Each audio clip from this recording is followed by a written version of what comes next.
Oke, selamat pagi pemuda, remaja, semua dari Gereja Baptis Indonesia Bait Lahim, dan siapapun dan dimanapun para remaja, pemuda berada.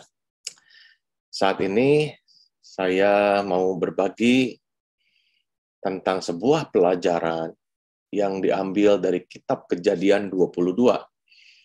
Tapi sebelumnya, yuk mari kita berdoa.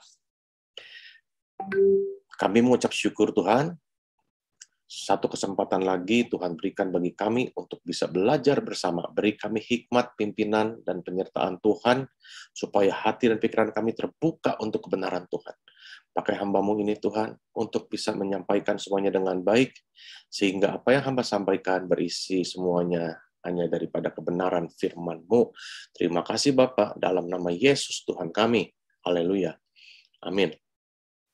Nah, oke, guys, dari kitab Kejadian 22 ini, saya percaya kita semua pasti sudah tahu banget cerita tentang hal ini, ya, yaitu tentang Abraham dan Ishak. Ya, mari saya ajak kita sama-sama membuka satu bagian firman Tuhan, ayat Kejadian 22 ini, guys.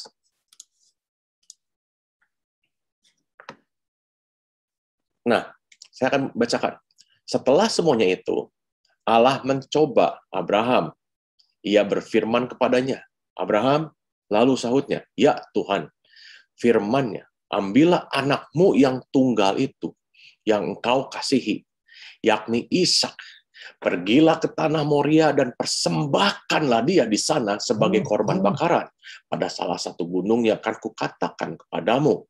Keesokan harinya, pagi-pagi, bangunlah Abraham. Ia memasang pelana keledainya dan memanggil 2 orang bujangnya beserta Ishak, anaknya. Ia membelah juga kayu untuk korban bakaran itu. Lalu berangkatlah ia dan pergi ke tempat yang dikatakan Allah kepadanya. Ketika pada hari ketiga, Abraham melayangkan pandangnya. Kelihatanlah kepadanya tempat itu dari jauh. Kata Abraham kepada budangnya itu, tinggallah kamu di sini dengan keledai ini, aku beserta anak ini akan pergi ke sana. Kami akan sembahyang, sesudah itu kami kembali kepadamu. Lalu Abraham mengambil kayu untuk korban bakaran itu dan memikulkannya ke atas bahu Ishak anaknya, sedang di tangannya dibawanya api dan pisau. Demikianlah keduanya berjalan bersama-sama. Lalu berkatalah Ishak kepada Abraham ayahnya, Bapak, saudara Abraham, ya anakku. Bertanyalah ia, di sini sudah ada api dan kayu, tetapi di manakah anak domba untuk korban bakaran itu? Sahut Abraham, Allah yang akan menyediakan anak domba untuk korban bakaran baginya, anakku. Demikianlah keduanya berjalan bersama-sama. Oke, ini bagian awal ceritanya. Guys, kalau kita baca cerita tentang Abraham Ishak ini, kita pasti akan berpikir bahwa ini adalah sebuah permintaan Tuhan yang tidak masuk akal. Benar nggak sih? Ya, ini adalah sebuah permintaan Tuhan yang tidak masuk akal sama sekali. Kenapa Tuhan minta Abraham mengorbankan Ishak anaknya? Tuhan model apa ini yang minta seorang ayah untuk membunuh anaknya, mengorbankan anaknya sebagai korban bakar? Tuhan model apa ini? Kita semua pasti berpikir seperti itu, guys. Ya, tapi ketika kita terus memperdalam lagi apa maksudnya Tuhan, kita baru akan bisa mengerti kenapa Tuhan meminta Abraham melakukan hal yang sungguh aneh ini. Nah, guys, kita di sini mau sama-sama belajar dan kita akan melihat apa yang sebenarnya sedang Tuhan lakukan sama Abraham. Ya, sebenarnya Tuhan sedang menguji Abraham. Ya, sejak dari tadi kita baca di bagian awal, Kejadian 22, kita tahu bahwa Tuhan sebenarnya sedang menguji Abraham. Nah, kita pasti seringkali mengucapkan atau kita seringkali bilang bahwa kita mengasihi sesuatu atau kita mengasihi seseorang. Benar nggak, guys? Nah, tapi apakah betul kita sedang mengasihi orang tersebut? Apakah betul kita mengasihi sesuatu itu? Nah, kita perlu sadar bahwa kita bisa mengasihi sesuatu atau kita bisa mengasihi seseorang Sampai pada ketika kita diperhadapkan dengan pilihan. Ya, jadi sekali lagi saya ulangi.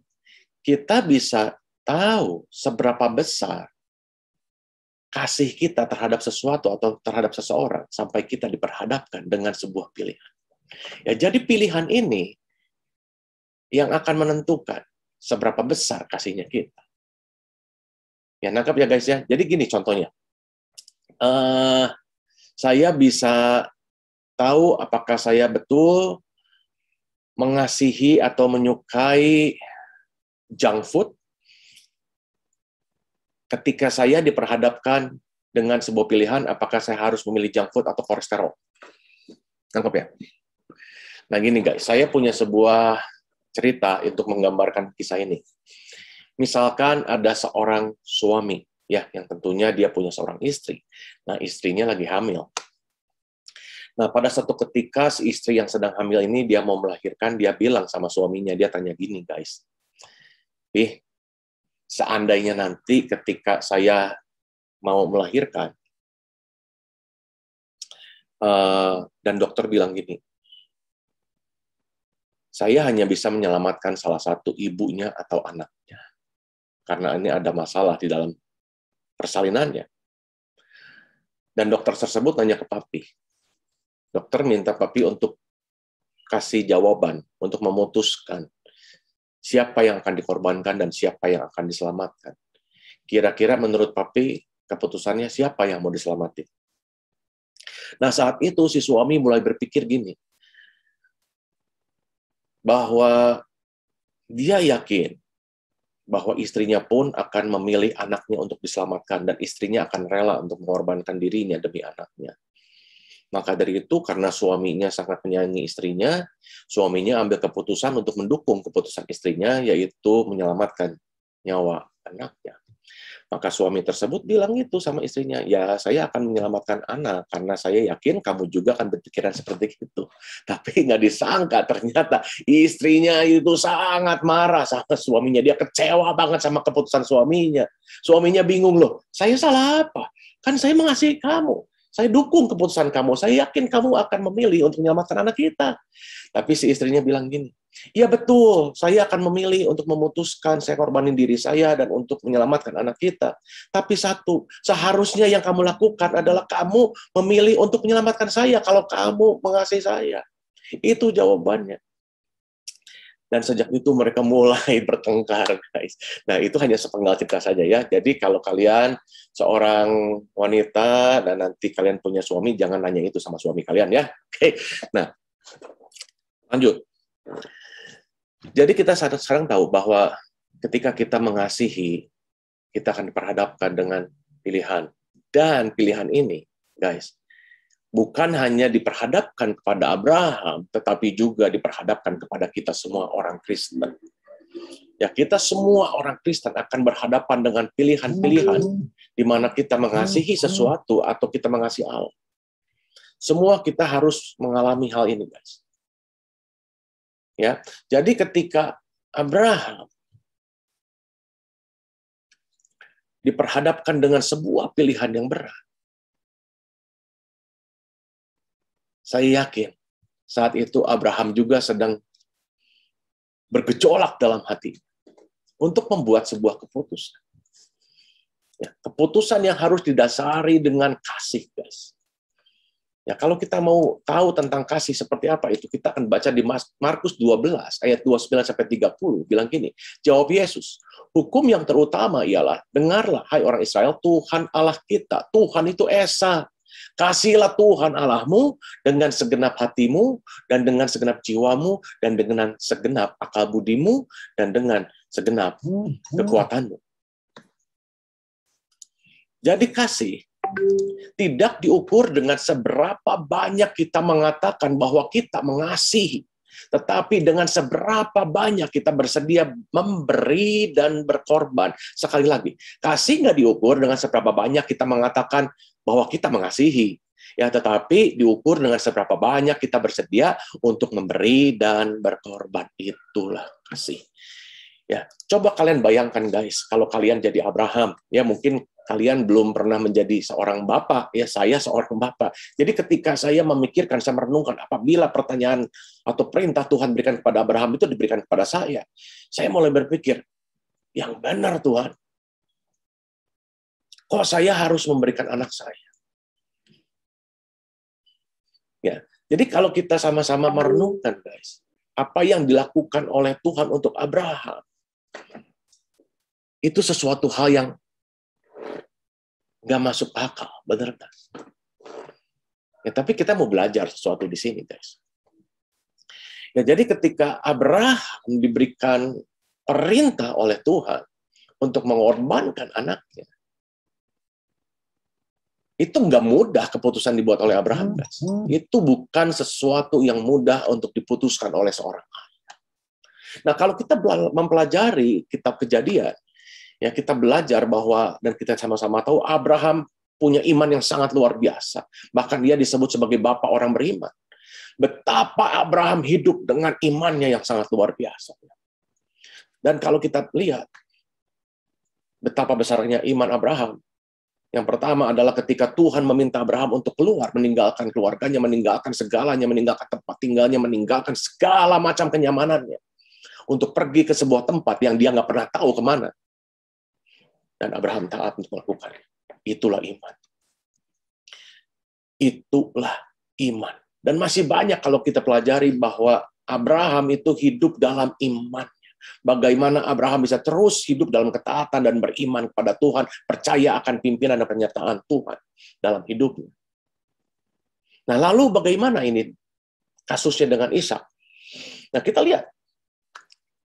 Ketika Tuhan meminta Abraham untuk melakukan banyak sekali perintah-perintah atau melakukan banyak hal yang menurut kita itu aneh. Salah satunya untuk meninggalkan kenyamanannya, pergi ke tempat yang Abraham nggak pernah tahu, dan sebagainya. Semua perintah Tuhan yang Tuhan berikan pada Abraham itu selalu disertai dengan janji, guys. Selalu disertai dengan janji. Kalian lihat, pelajari saja. Tuhan bilang, Abraham, kamu pergi, tinggalkan segalanya ke tempat yang akan kutunjukkan padamu. Dan Abraham bilang banyak hal, dan Tuhan janji sama Abraham banyak hal. Salah satunya Tuhan akan memberkati Abraham, Tuhan akan membuat keturunan menjadi banyak, dan sebagainya. Tetapi kali ini, ketika Tuhan minta Abraham untuk pergi ke Gunung Moria dan mengorbankan anaknya, tidak ada janji, guys. Tidak ada janji apapun juga sama Abraham. Perhatikan baik-baik. Dan saat itu,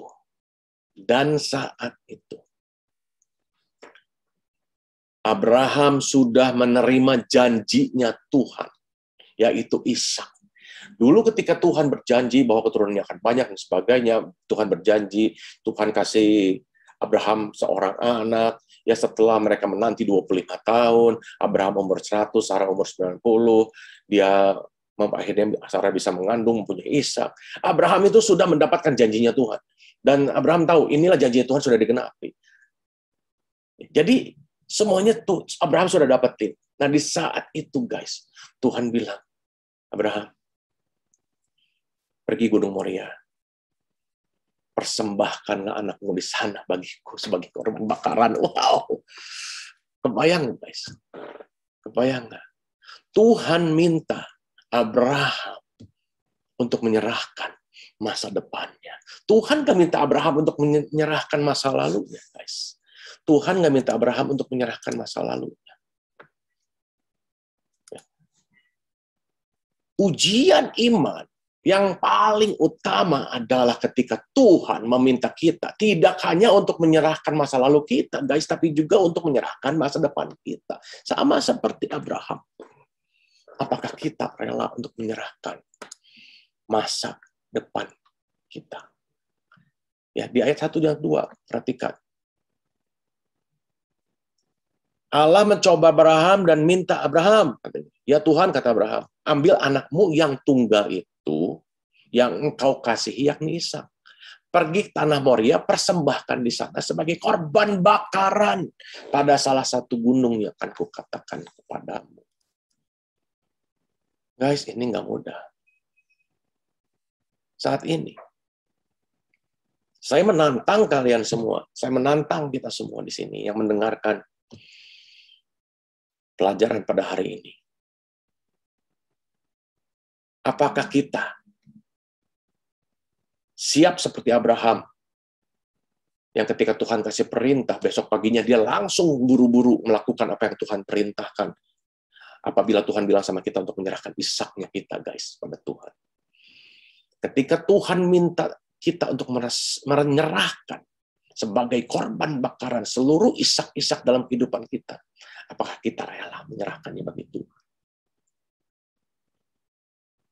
Banyak hal, guys, dalam kehidupan kita. Ini sebuah renungan. Ini sebuah renungan pun sangat menempelak saya. Apakah saya rela menyerahkan Ishak dalam kehidupan saya? Menyerahkannya pada Tuhan. Ini bicara tentang menyerahkan masa depan saya bagi Tuhan. Apa yang sudah saya rencanakan, mungkin segala sesuatu yang sudah Tuhan berikan dalam kehidupan saya. Semua yang sudah Tuhan berikan dalam kehidupanmu, apa yang sudah Tuhan janjikan dan sudah Tuhan digenapi.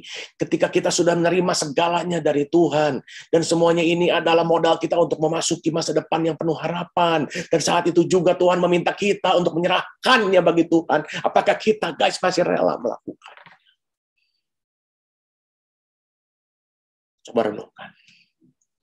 Dan banyak, guys, ketika mungkin orang berkata,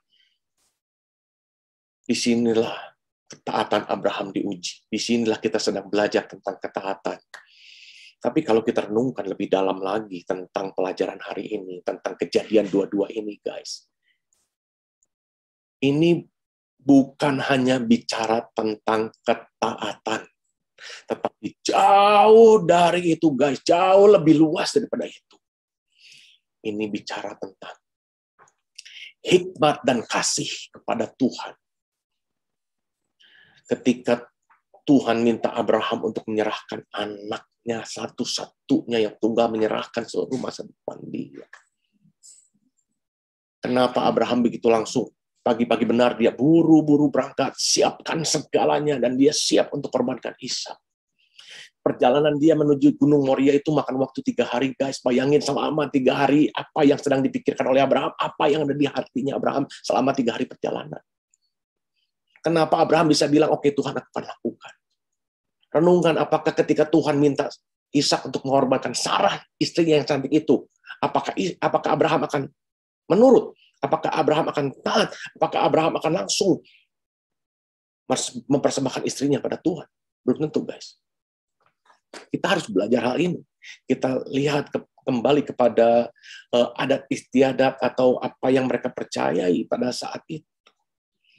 Ya, sama seperti ketika Tuhan memberikan 10 tulah kepada bangsa Mesir, di mana semua anak sulung akan dibunuh.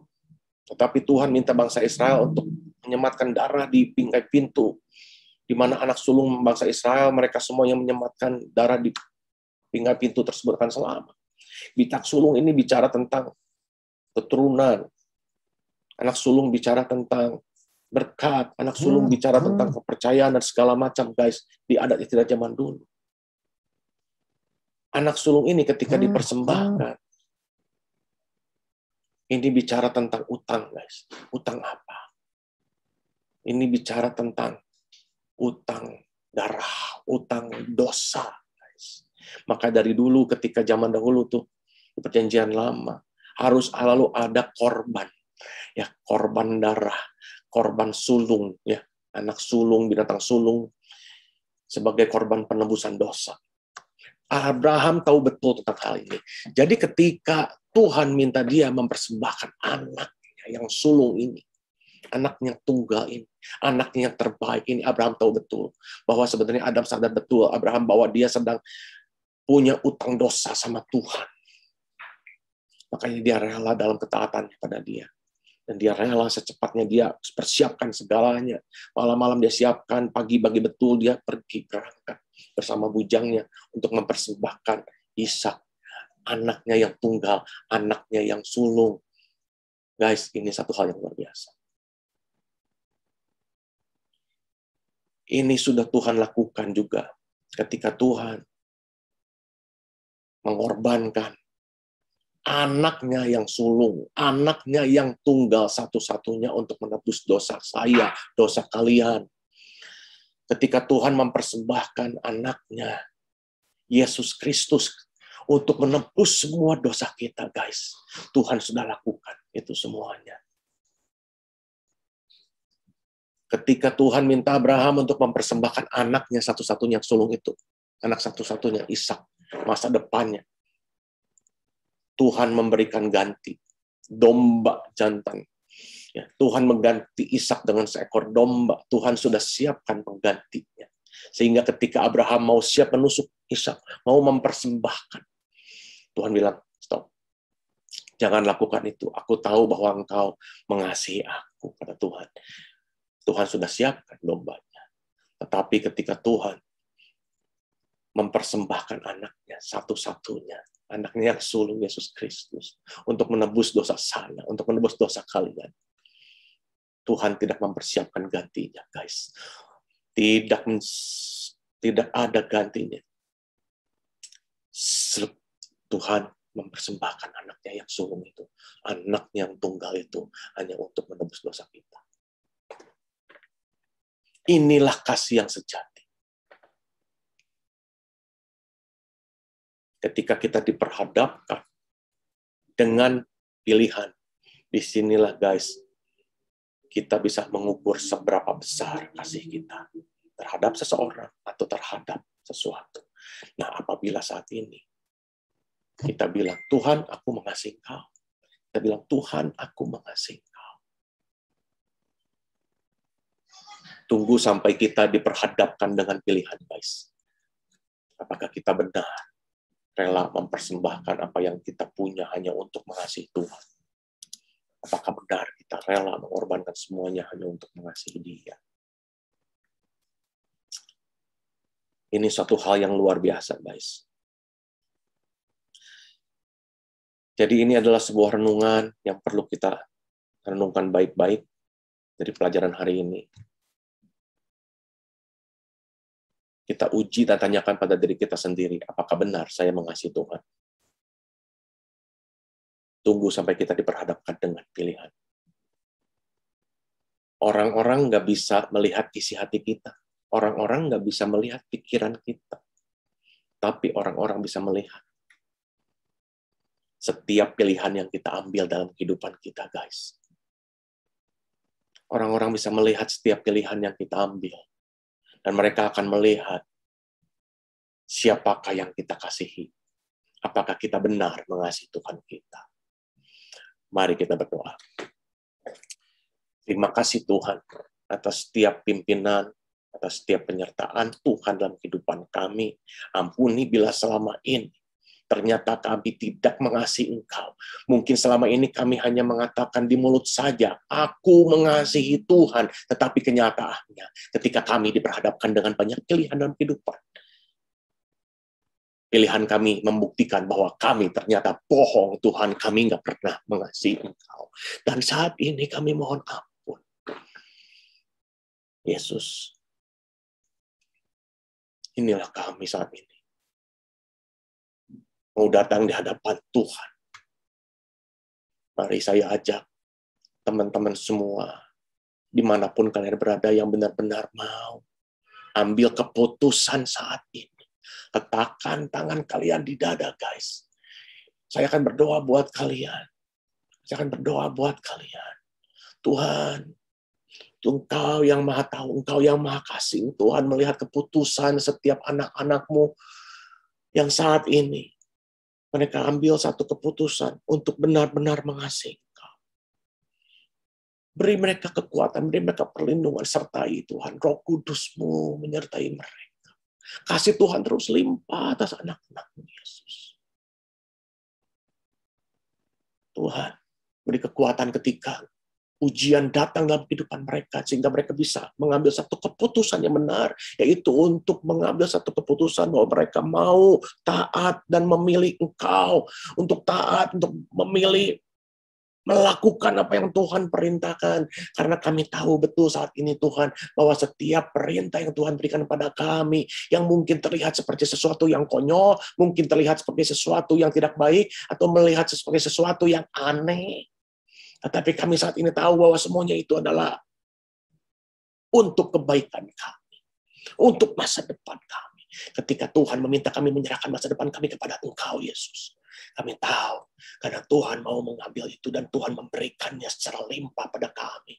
Karena Tuhan tahu bahwa ketika kami lulus ujian ini Tuhan, bahwa Tuhan yang akan memberkati kami, bahwa Tuhan yang tak pernah meninggalkan kami, dan Tuhan mulai mengizinkan kami sama seperti Abraham untuk bisa berpengalaman melihat nyata sungguh kasih Tuhan itu nyata. Terima kasih Bapak. Terima kasih. Ampuni setiap kesalahan-kesalahan kami semua ini Tuhan. Dan saat ini kami berdoa sungguh di hadapan Tuhan. Minta ampun. Yesus, terima kasih Engkau sudah tebus dosa kami. Dan saat ini kami dengan yakin bahwa kami sudah terima keselamatan itu karena Engkau sendiri yang sudah mati bagi kami di kayu salib sebagai korban tebusan. Terpujilah Engkau, Allah Maha Kudus, di dalam nama Tuhan Yesus Kristus. Mari kita semua, dimanapun kita semua berada, kita sama-sama katakan, amin. Oke guys, saya harapkan kita sama-sama sudah belajar sesuatu. Yuk kita ambil satu keputusan. Mulai saat ini, kita mau hidup dalam ketaatan. Kita rela menyerahkan isak-isak dalam kehidupan kita hanya bagi kemuliaan Tuhan, dan izinkan Tuhan terus berproses, izinkan Tuhan itu memproses kita dan terus membentuk kita sehingga kita punya masa depan yang dijamin oleh Tuhan. Tuhan Yesus memberkati kalian. Haleluya. God bless you all.